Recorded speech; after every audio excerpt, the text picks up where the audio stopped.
Hello, fellow innovators. Patrick Evans here. Over the years, we've had remarkable conversations with brilliant leaders who've shared profound insight on what it takes to be a successful leader, whether in a startup or a global enterprise. Today, we're bringing you some of the best moments, nuggets of wisdom from innovative executives on leadership. We'll start with Christine Sandman Stone, former global head of product and engineering operations and strategy at Groupon. She reminds us that great development leaders and great developers aren't always the same thing. Leadership requires a different mindset and a different skill set. Next, we'll explore the relationship between leadership and talent with insights from Arne Saupe, former CTO at Farmer's Fridge and newly appointed CTO at Well Found Foods, on how leadership culture can inspire and motivate talent. Jorie Sax, head of United Airlines Innovation Lab, will share how leaders can empower creativity and innovation. Thulasi Kethini, executive director and head of data engineering at JP Morgan, will share how dev leaders can foster culture and encourage curiosity. Tony Newcome, CTO at Active Campaign, is going to talk about the importance of making time to connect and offer support. Later in the episode, we'll share some actionable leadership tips, including Christine Sandman Stone on why setting meaningful goals takes courage and decisiveness, Tony Newcome on how to reframe problems to unlock new solutions, and Arne on the value of building complementary partnerships in the C-suite. And finally, we'll wrap up with a simple truth from Christine Sandman Stone. Leading is hard. I think we all realize that one. So let's dive in. Something that gives me hope is I've seen a lot of technology organizations evolve and realize that it's okay for an exceptional technologist to not want to lead people. And so they've built out these parallel career tracks, which didn't exist early on. Early on, you had to become a manager of things. And talking about the skills, I think if you think about a Venn diagram, being a great software developer and being a great software development manager, they have a little overlap, but not a lot. It's like being a great salesperson and then being a great sales leader. Really different skill sets. And it's interesting. Sometimes you can find the best leaders actually aren't your top individual performers because they're wired a little bit differently and they're deeply interested in bringing others along with them. So it's a fun space. I'm glad that tech progression has changed. I do still see, at least in the technology space, too often strong engineers get promoted and don't thrive as managers.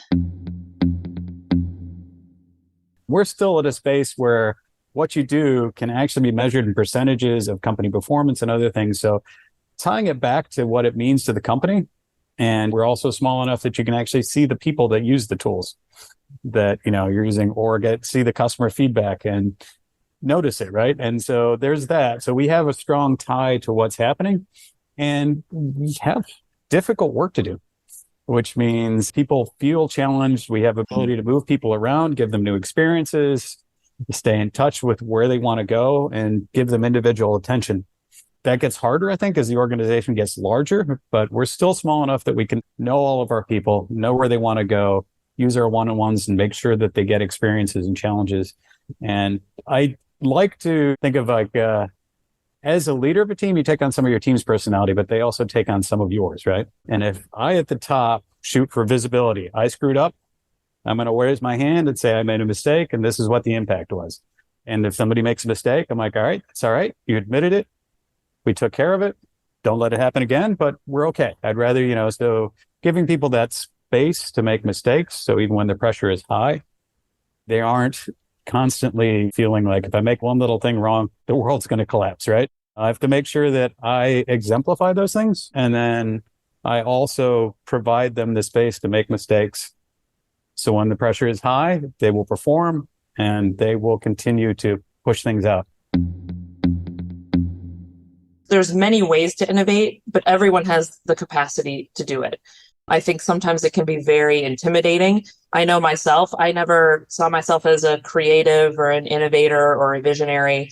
There are many days where I still don't, but it really depends on the context of it. And in the end, when you have the philosophy that we all have the capacity to innovate within our own respective roles and teams, you make the organization that much stronger and the future that much brighter. And our chief customer officer has a quote, "Inclusion propels innovation." And that's really important for us. That's how I've lived my career, to be honest. And I think the more ideas, the more perspectives, the better. And you can talk about frameworks for more of the traditional corporate innovation and what that means to be in a corporate innovation role versus a corporate strategy role versus corporate development, or insert other team title or moniker here. But at the end of the day, if you're approaching things through multiple perspectives, you're thinking about it differently, you're throwing the rules out the window and just trying something new, taking risks, then you're innovating in your own way. And you will likely land on some pretty surprising outcomes. And from that, you take it as far as you want or need or can go. The way I look at it in assessment for my own team, or even when I'm hiring or performance review, any of these activities, or when I'm focusing on chatting with the engineer on a one-on-one, there's three things primarily. One is, of course, the technical competency. Are you continuously learning, growing? Do you know what pattern to use when? Are you producing good quality work? And two is some level of leadership, which doesn't mean leading people, but are you a good team player? Do you have a sense of ownership? That's all leadership, right? And do you have the respect of the team? Are you able to respect different viewpoints on the team? And the third thing is domain, which I refer to as business domain. Some engineers are very interested. Some engineers are not that interested, and that's fine. But there's a baseline of information you need to be curious about and know.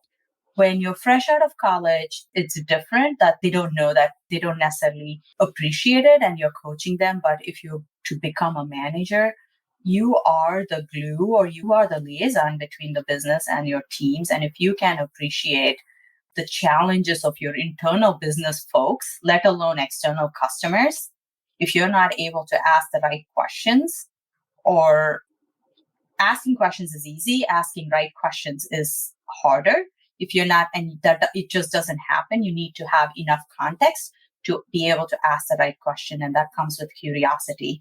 And from there, if you can do that, your team does not see you do that, they're not learning from you in that particular aspect, right? So it becomes important for the team to appreciate or know what the business is to have a very efficient team.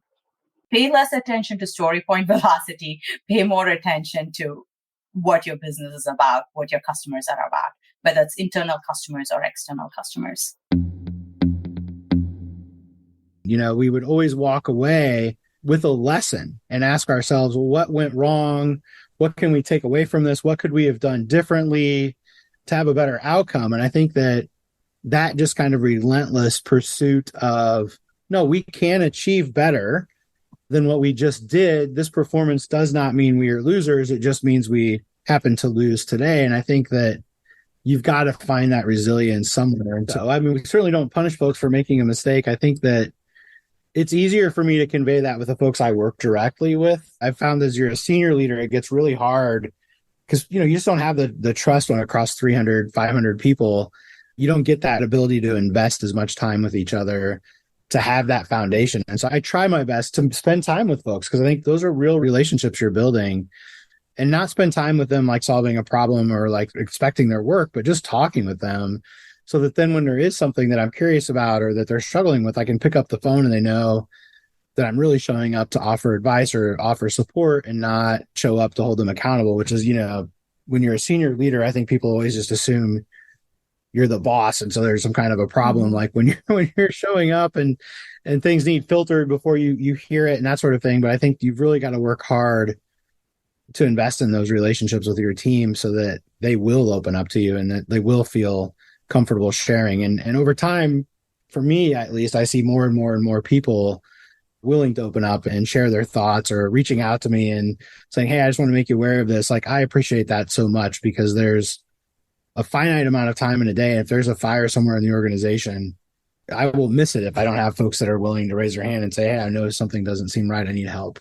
And I generally try to open my questions up either with in a one-on-ones with, how's it going? What's on your mind? And then kind of my favorite question to ask is, what can I do to support you?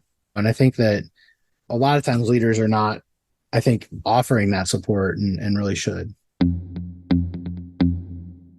I would say that the hardest thing that a CEO and a leader has to do is they have to choose the target or maybe the two targets, and then they got to knock it off. You can't have 19 top goals that everybody's working toward, that the dilution of focus and then the overwhelming bureaucracy of measuring all of that means you're going to fail. So I think the hardest thing for CEOs to do is to be courageous, and founders to do this.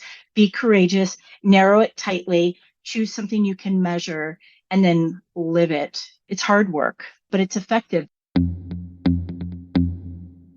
If the CEO provides a good, strong vision of what they want that company to be and gets everybody to march to that, and then you've got your COO making sure that that concept is going to be profitable and we don't do ridiculous things that are going to blow tons of money. If you've got a good partnership there between those two, I think that is really a significant thing. So with strong visionary CEOs there that give a strong vision of what they want the company to do and where they want it to go, and then you have the responsible party on the other side.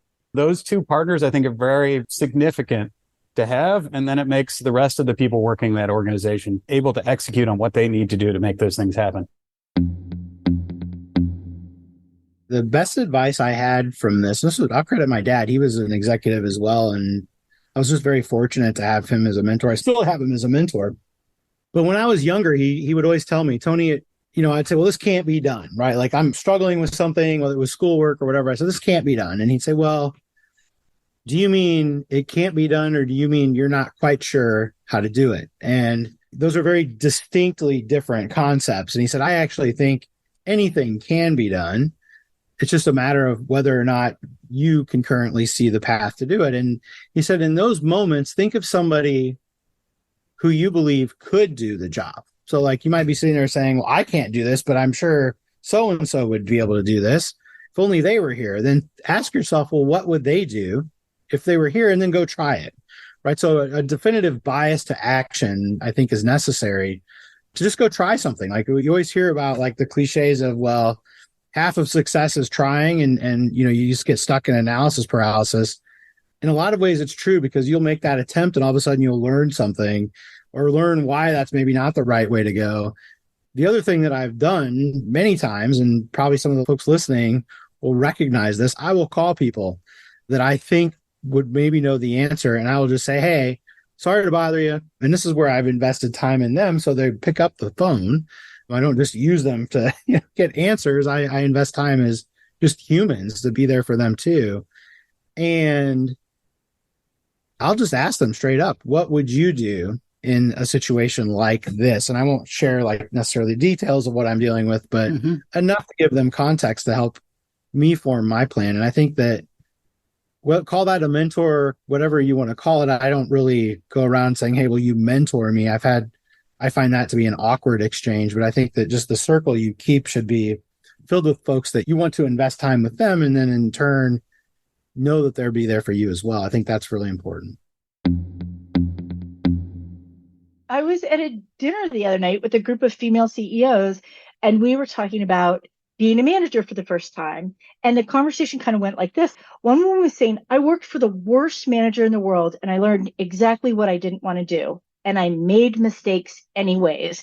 And another said, I worked for the best leader in the world, and I was still like tripping over myself. And we all agreed, like, the first year as a manager for all of us was generally ineffective. And we wished we would have had better support, because you don't want to lose a year. No organization wants to lose a year.